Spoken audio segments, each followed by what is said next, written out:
오늘은 한 해를 마무리하면서 나다나엘의 삶의 변화를 한번 생각해 보도록 하겠습니다. 사랑하는 여러분, 오늘은 2024년을 정리하고 마무리하는 2024년 송년주일을 우리가 맞이하게 되었습니다. 우리가 숨가쁘게 달려왔던 올해 2024년은 다른 그 어떤 한 해보다도 더 빠르고 정신없이 달려온 시간이었습니다. 개인적으로도 그렇고 여러분 각자의 삶에 분명한 여러 가지 변화들이 있지 않았습니까? 또 교회적으로도 그렇고 교회 예배 초소를 옮겼고 또 목장을 시작했고 또 주의 일꾼들을 세웠습니다. 또 국가적으로도 여러 가지 큰 일들이 있고 아직 해결되지 않은 그런 상황 가운데 있습니다. 여러분 지난 시간을 뒤돌아보니 세상 그런 생각 들죠. 사람이 마음으로 자기의 길을 계획할지라도 그 걸음을 인도하시는 이는 누구라고요? 여호와시니라. 내 생각, 내 계획대로 내 인생 마음먹은 대로 되지 않는구나. 이런 생각이 새삼 들고 있습니다. 우리가 지금 누리고 있는 것이 여러분 그 어떤 것도 당연한 것이 없다라는 것이죠. 우리가 당연하다 생각했던 것들이 여러분 그 어떤 것도 우연히 일어난 일들이 없습니다. 오늘 우리가 한 해의 마지막 주일 예배를 드리고 있는데 여러분 우리의 마음과 정성을 다한 이 예배 가운데 한 해 동안 부어주신 하나님의 크고도 놀라우신 은혜가 여러분 다 일일이 생각나시기를 간절히 축원합니다. 은혜로 부어주신 그 은혜가 우리 마음속에 생각나야 여러분 그 은혜에 대한 감사가 나타날 수가 있는 것이고 감사가 있어야 우리 마음에 기쁨이 충만할 수가 있는 것입니다. 그리고 그 감사와 기쁨이 있어야 새롭게 다가오는 한 해 2025년도 새해에 대한 소망과 기대가 넘쳐날 수가 있는 것이죠. 여러분 오늘 본문의 말씀에 보시면은 하늘의 충만한 은혜를 날마다 계속해서 기대하는 한 사람이 나오고 있습니다. 여러분 그 사람의 이름이 바로 나다나엘이라는 사람이었어요. 나다나엘. 여러분 이 사람의 관심은 오로지 딱 한 가지밖에 없었어요. 이 세상을 구원할 메시아, 구원자에게 집중되어 있었던 사람입니다. 개인적으로 얽히고 설킨 문제들을 해결해 주실 구원자가 구약의 예언대로 올 것이다. 그래서 그 구원자를 기다리던 사람이었습니다. 자신이 사랑하는 가족, 동료, 그리고 친구들의 고통스러운 문제를 해결해 주실 구원자를 기다리는 사람이었고 불안한 정치 상황, 부패한 사회 현상, 무도한 악인들을 단번에 날려주실 구약에서 예언할 구원자를 기다리고 있었던 사람이었습니다. 근데 여러분 그런 측면에서 봤을 때 오늘 본문에 나오는 이 나다나엘은 오늘 우리 자신의 모습을 지금 보여주고 있는 것이죠. 여러분 우리에게 나다나엘처럼 개인적이고 가정적으로 또 국가적으로 크고 작은 문제들이 있지 않습니까? 여러분 생각만 해도 한숨이 절로 나오는 그런 일들이 있습니까? 없습니까? 있죠. 다 있습니다. 여러분 오늘 우리가 교회에 나와서 기도도 하고 말씀도 읽어보고 또 예배를 마음 다해 드리고 있는데 우리 마음 밑바닥에는 여러분 늘 그런 마음이 있는 거예요. 내 안에 여러 가지 문제를 주여 해결해 주시옵소서. 우리 마음의 그 저변에는 이러한 간절한 마음들이 누구나 다 있습니다. 오늘 이 나다나엘이 구약에서 예언한 대로 무화과 나무 밑에서 이 구원자를 기다리고 있었던 것은 오늘 우리도 예배의 자리로 나와서 우리의 인생의 문제의 해결책을 지금 하나님께 구하고 있는 거예요. 나다나엘이 무화과 나무 아래서 구원자를 기다리고 있는 것처럼 우리도 내 인생의 문제의 해답을 지금 하나님께 구하고 있는 것이. 사랑하는 여러분, 우리가 한 가지 분명히 해야 될 것은 무엇이냐면 하나님은 구하는 자에게 여러분 반드시 주시는 분이신 줄로 믿습니다. 찾는 자에게 반드시 찾게 해 주시고 문을 두드리는 자에게 여러분 닫힌 문을 열어주시는 분이신 줄로 믿습니다. 오늘 우리가 문제의 해결을 하나님께 구할 때 하나님은 우리의 마음을 보시고 우리의 기도를 들으시고 반드시 그 문제를 해결해 주실 줄로 믿습니다. 무화과 나무 아래서 간절히 기도하고 있었던 나다나엘처럼 우리도 간절한 마음으로 하나님 아버지 앞에 은혜를 구하시기 바랍니다. 그 은혜가 우리 눈에 보이게 될 줄로 믿습니다. 오늘 이 나다나엘에게 어느 날 한 친구가 찾아왔습니다. 나다나엘에게 찾아왔던 친구의 이름은 빌립이라는 친구였어요. 나다나엘이 기다리고 찾던 구원자를 이 빌립이 먼저 만났다라는 거예요. 그 구원자가 바로 나사렛 예수 그리스도라고 전해 주었습니다. 여러분, 나다나엘이 친구 빌립의 이야기를 들었을 때 처음에는 불신했어요. 믿을 수가 없었습니다. 오히려 그 이야기를, 그 제안을 거절했습니다. 왜 그렇습니까? 빌립이 내가 구원자를 만났다 그냥 이렇게 이야기를 했으면 그러냐? 한번 가보자. 고맙다 친구야. 이럴 수 있었을 터인데 빌립이 이 구원자를 만났다 이야기하면서 뭐라고 이야기를 했느냐면 나사렛 예수신이라 이렇게 이야기를 했단 말이에요. 그래서 나다나엘이 실망한 거예요. 나사렛 예수시라는 이야기를 듣고 나다나엘이 실망했습니다. 왜 그렇습니까? 나다나엘 생각에는 구원자가 백마탄 장군처럼 오리라 생각을 했었던 거예요. 메시아가 하늘의 천군 천사를 대동하고 올 줄 알았습니다. 그런데 고작 나사렛이라니, 낙후된 갈릴리에서도 더 들어가는 시골 깡촌 나사렛이라니, 먹을 것도 없고 볼 것도 없고 배움도 없고 관심도 없는 나사렛, 있는 곳이라고는 가난과 무식과 루저들만이 득실되는 나사렛이시라니. 나다나엘은 도저히 빌립의 말을 믿을 수가 없었습니다. 그래서 나다나엘이 뭐라고 했습니까? 여러분 46절 말씀해 보니까 나사렛에서 무슨 선한 것이 날 수 있느냐 이렇게 이야기를 했어요. 고작 나사렛이라니, 어떻게 나사렛에서 내가 그렇게 고대하고 기다리던 메시아가 나올 수 있느냐 이렇게 이야기했던 거예요. 그러나 그가 여러분 나중에 예수님을 직접 만나고 난 다음에 나다나엘의 고백이 완전히 달라진 줄로 믿습니다. 49절 말씀에 결국 나다나엘이 예수님을 만나고 난 다음에 뭐라고 이야기를 했습니까? 당신은 하나님의 아들이요 당신은 이스라엘의 임금이로소이다 이렇게 말씀했다는 거예요. 나다나엘의 마음과 생각과 고백이 여러분 완전히 달라진 줄로 믿습니다. 어떻게 달라졌을까요? 우리 다 같이 48절 말씀 다 같이 읽어보도록 하겠습니다. 시작. 나다나엘이 이르되 어떻게 나를 아시나이까? 네가 무화과 나무 아래에 있을 때에 보안. 아멘. 여러분, 주님이신 예수님께서 나다나엘을 이미 알고 있었다라는 거예요. 무화과 나무에서 구원자를 기다리고 있다라는 것을 봤다라는 것입니다. 그의 마음속에 은혜를 간절히 구하는 것을 이미 들으셨다는 것입니다. 그의 마음속에 진실되고 충성스러운 마음을 이미 예수님께서 아셨다라는 말이에요. 사랑하는 여러분, 여기에서 우리가 한 중요한 두 가지 영적인 교훈을 배울 수 있지 않습니까? 첫 번째는 무엇이냐면 내 마음의 상태가 먼저 달라져야 해답이 보이고 소망이 생기고 평안이 찾아온다라는 것이.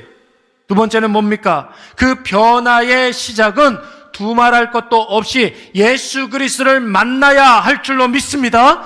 예수 그리스도를 만나야 내 마음속에 변화가 생기고 그래야 소망이 생기고 해답을 찾을 수가 있다라는 거예요.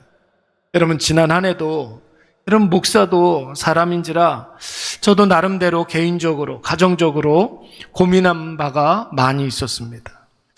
여러분 저도 연약한 한 사람의 자연인인지라 여러분 그 모든 삶의 문제들을 세상으로도 한번 풀어보려고 했었고 사람으로도 풀어보려고도 했습니다. 누구처럼? 여러분처럼. 저도 똑같아요. 세상에 답이 있는 줄을 알고 세상에서 기웃거린 적도 있었고 사람의 도움을 구했던 적도 있었습니다. 근데 여러분 그러면 그럴수록 그 문제에 사로잡히게 되더라고요. 사로잡힌다라는 것은 무슨 뜻입니까? 늪에 사람이 빠져들어가는 것처럼 그 문제에 점점 함몰되는 거예요. 그러면 여러분 정작 더 중요하고 시급한 일을 못하게 되더라고요. 마음만 조급해져서 잘못된 결정을 내리고 실수를 하기를 다반사였습니다. 결국 나를 둘러싼 상황이 문제가 아니라 그 상황을 잘못 대처하고 있는 나 자신이 문제라는 사실을 깨닫게 된 것이, 사람에게 도움을 구하고 세상에 기웃거리면 여러분 결국은 다른 문제들까지도 영향을 미치게 돼서 문제가 점점 꼬여버리는 거예요. 여러분, 문제를 만나면 나로 해결이 안 되니까, 세상과 사람으로 해결이 안 되니까 나 자신이 얼마나 실망스럽게 느껴지는지 모릅니다. 나 스스로가 초라해 보이고, 그러니까 자꾸 문제를 회피하게 되고 도망가게 되고, 더 나아가 남 탓하게 되고 책임을 전가하게 되는 것이죠. 이게 바로 문제에 사로잡힌 사람의 특징입니다. 사랑하는 여러분, 이러한 때에 여러분 나다나엘처럼 무화과 나무 아래로 나아가시기 바랍니다. 그리고 구원자를 기대하시기 바랍니다. 나의 메시아를 구하시기 바랍니다. 문제를 풀어달라고 기도하시고 해답을 달라고 기도하시고 간절히 구하는 가운데 하나님을 만나시기 바랍니다. 그러면 모든 문제의 정답 되신 예수 그리스도께서 오늘 저와 여러분들에게 찾아오셔서 내 안에 있는 모든 문제들을 여러 가지 연약함과 결핍과 무지와 욕심과 잘못된 판단들, 이런 모든 것들을 다 해결해 주실 줄로 믿습니다. 어떻게?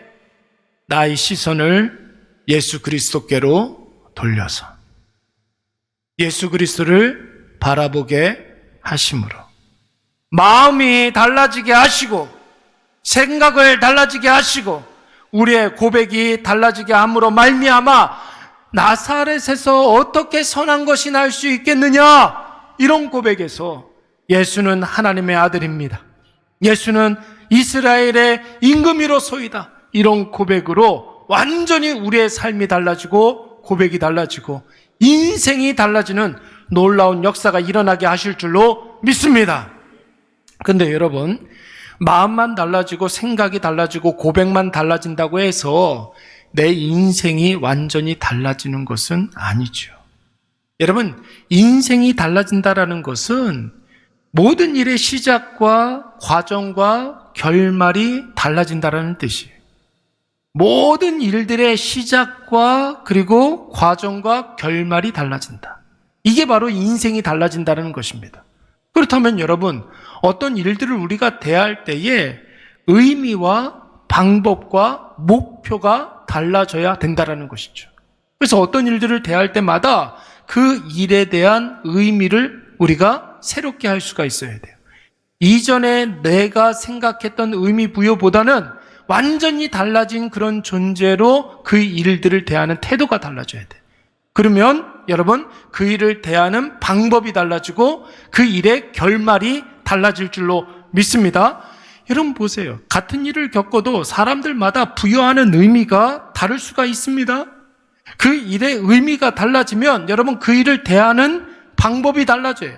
그 일을 대하는 태도와 방식이 달라집니다. 또한 그 일이 갖는 최종적인 목적도 달라지는 것입니다. 제가 어제 어떤 한 분을 만났어요. 그제 오랜 세월 힘겨운 투병 생활을 겪었던 한 여자 집사님을 만났습니다. 이 암에 걸렸다가 이제 암 걸린 지 치료받은 지 한 3년 정도 되는데, 암이라는 충격적인 소식을 듣고 처음에는 절망도 하고 원망하는 마음도 있었답니다. 항암하는 과정에서 고통스러운 수많은 세월들도 있었고, 수술 이후에 참으로 고달픈 나날들이었는데, 여러분 그 일들을 겪고 나니까 자신에게 일어나는 모든 일들의 의미가 달라지더라는 거예요. 암을 딛고 일어난 후에 자신의 마음과 생각과 고백이 달라진 것처럼 지금 자신을 둘러싼 모든 환경과 그리고 상황과 모든 사건, 사고들이 다 나름대로 갖고 있는 이유가 있다라는 그런 깨달음을 갖게 되었다고 합니다. 여러분, 그 일의 의미를 찾으면 그 일을 다 대하는 이 방법이 달라지고 의미와 방법이 달라지면 결과도 달라지는 줄로 믿습니다. 여러분, 무엇보다도 지금 중요한 것이 무엇이냐면 지금 내가 무엇을 보느냐, 이것이 중요한 거예요. 지금 내가 무엇을 보느냐. 여러분, 나다나엘이 예수 그리스도를 보고 그의 마음과 생각과 고백이 달라졌잖아요. 저도 여러분, 하나님이 보여주신 큰 은혜를 보고 목회를 대하는 마음과 생각과 고백이 달라졌습니다. 과거 크나큰 은혜를 경험했던 수많은 그리스도인들이 오늘 힘들어도 믿음으로 살 수 있는 이유, 여러분 고달파도 예수 그리스도의 마음으로 살 수 있는 이유, 그것은 예수님을 만났기 때문이, 예수님을 봤기 때문이, 하나님이 하시는 일을 보면 그 일의 의미가 달라지고 방법이 달라지고 목적이 달라지는 줄로 믿습니다. 여러분, 그래서 오늘 예수님은 나다나엘에게 이렇게 말씀하고 있는 것이죠. 여러분, 우리 50절 말씀 다 같이 한번 읽어보도록 하겠습니다. 50절입니다. 시작. 예수께서 대답하여 이르시되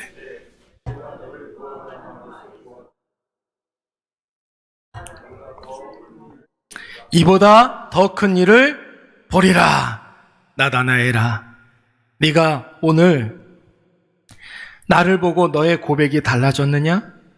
앞으로 너는 고백만 달라지는 것이 아니라, 마음만 달라지는 것이 아니라, 생각만 달라지는 것이 아니라 너의 모든 것이 달라질 것이다. 왜냐하면 너는 이보다 더 큰 일을 볼 것이기 때문이다. 이런 뜻이에요. 하나님이 하시는 일을 볼 것이며 하나님이 부어주시는 은혜를 볼 것이다. 하나님의 계획과 뜻이 실현되는 것을 볼 것이다. 여러분, 그러면서 예수님이 한 가지 예시를 이 나다나엘에게 보여주고 있는 거예요. 이스라엘 백성들의 조상 야곱의 모습을 지금 보여주고 있는 것입니다. 여러분, 야곱은 인간적으로 보면 사람들이 주목하는 사람이 아니었습니다. 이삭의 쌍둥이 둘째로 태어났는데 아버지 이삭의 기대와는 전혀 상관없는 그런 사람이었어요. 맨날 집에서 처박혀가지고 엄마 살림이나 돕는 그런 아들이었습니다. 작은 일에도 호들갑을 떨면서 전전긍긍하는 소심한 사람이었어요. 자기 미래에 대한 걱정이 많았던 사람이었고 아무것도 아닌 일에 자기 자신에 대해서 늘 실망하고 자책하는 사람이었습니다. 그런데 여러분, 어느 날 형의 미움을 사서 아버지 이삭의 집에서 도망 나와야 하는 상황이 벌어졌습니다. 정든 고향 땅을 떠나자마자 여러분, 야곱을 기다리고 있었던 것이 무엇이었습니까? 바로 광야였습니다. 여러분, 야곱은 광야라는 곳을 처음 만났어요. 아무것도 없고 두려움만이 가득한 곳 광야를 오늘 야곱이 만난 것입니다. 여러분, 그곳에서 야곱이 무엇을 보았습니까? 오늘 51절 말씀에 나오는 하늘이 열리고 하나님의 사자들이 오르락 내리락 하는 것을 본 줄로 믿습니다. 창세기 28장 12절 말씀에 보니까 꿈에 본즉 사닥다리가 땅 위에 서 있는데 그 꼭대기가 하늘에 닿았고 또 본즉 하나님의 사자들이 그 위를 오르락 내리락 하고 있었다는 거예요. 여러분, 그랬더니 야곱의 모든 것들이 달라지지 않았습니까? 광야의 의미가 달라지잖아요. 여러분, 홀로 있는 곳이 아니라 그 광야가 하나님이 나의 아버지가 되는 곳이 되었습니다. 살아가는 방식이 달라졌습니다. 받기만을 구하는 삶이 아니라 드리고 헌신하는 삶을 살겠습니다. 내 평생에 11조를 절대 잊지 않겠습니다. 이런 고백을 할 수 있는 곳이 되었습니다. 내 삶의 목적이 달라졌어요. 내가 어디에 있든지 무엇을 하든지 내가 자고 깨는 그것이 하나님의 전이 되겠습니다. 이런 고백을 할 수가 있게 된 것입니다. 여러분, 고백만 달라진 것이 아니라 실제로 야곱의 삶이 하나님이 함께하는 인생, 드리고 헌신하는 인생, 교회가 되는 인생이 된 줄로 믿습니다. 사랑하는 여러분, 올 한 해 하나님으로 인해서 우리의 많은 것들이 변하고 달라졌습니다.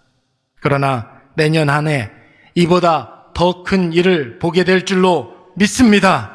하나님의 놀라운 일하심을 보게 될 것이고 하나님의 크신 은혜를 경험하게 될 것이며 하나님의 뜻이 이루어지는 영광스러운 한 해가 될 줄로 믿습니다. 여러분 오늘 이것을 기대하시기 바랍니다.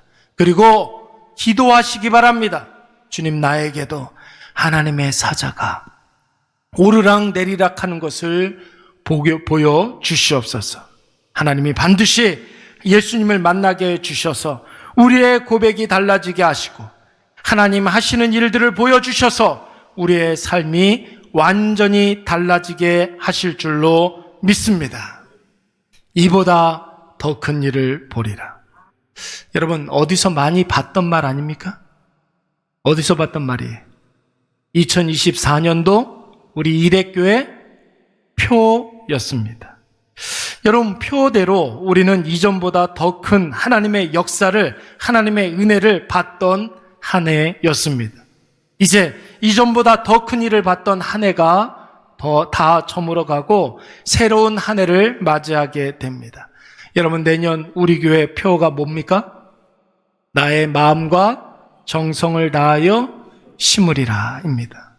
여러분 올해 우리가 하나님의 일하심과 은혜를 받다면 이제 하나님은 우리를 심으시고 우리를 심으신 그 자리에서 더 큰 열매를 보기를 원하고 있습니다. 여러분 달라진 고백처럼 우리의 삶도 변하고 완전히 달라지시고 우리의 열매도 하나님 하시는 일의 열매를 거두시기 바랍니다. 내년 이보다 더 큰 일, 더 큰 열매가 우리에게 있게 될 줄로 믿습니다. 우리 다 같이